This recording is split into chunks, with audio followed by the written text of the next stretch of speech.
The best way to get better at programming is to practice. In this example, we're going to look at how do we calculate a factorial. And we're going to use a loop in order to do this very easily.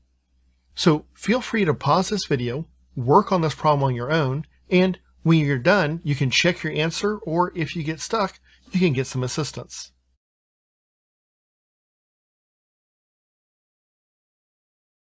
Okay, so let's go ahead and get started with this.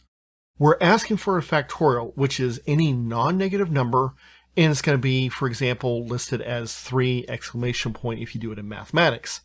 And that would be 3 times 2 times 1. You'll notice that you keep on counting down, or some people prefer to think of it as counting up to that number. The first thing we need to do is figure out what the user wants to get the factorial of. So I'm going to specify num equals int, and we'll get the input.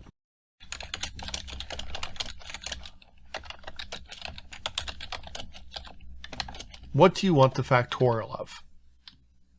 Now, here's a great example of where we might want to use an input validation loop to make sure we don't get a negative value.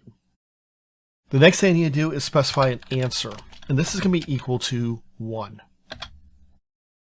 The thing I'm going to do after that is a for loop. Now, I can also use a while loop if I want, but a for loop is a little bit more appropriate since it's often referred to as a counting loop. And anytime we're going to work with counting up or counting down, a for loop is typically what we're going to be using. So I'm going to specify for I in range, and then I'm going to specify a start and stop.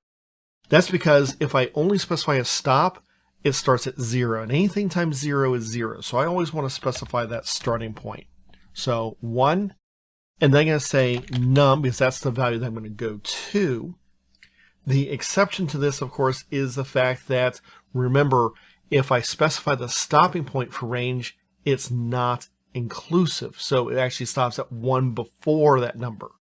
So in this case, I'm going to say num plus 1, colon, and specify answer times equals I. So remember, whenever you have a value, you can usually see plus equals or minus equals to increment or decrement, but we can also use multiplication, division, modulus, etc.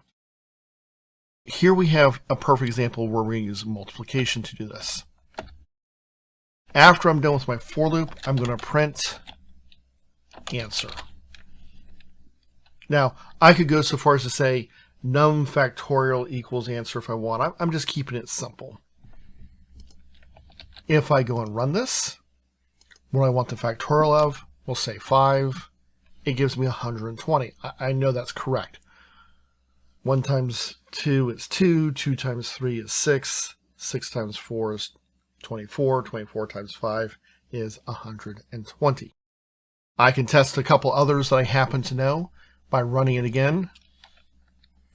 3. Notice at 6, that is correct. Do I want to make sure that my number is greater than or equal to 1? What happens if it's not? So here's a great example. I'm going to put in 0. Notice it gives you 1. And so this is actually technically correct. The factorial of 0 is actually 1. Now, the downside to this is if I run this and I put a negative number in. I'm going to say negative 90, for example.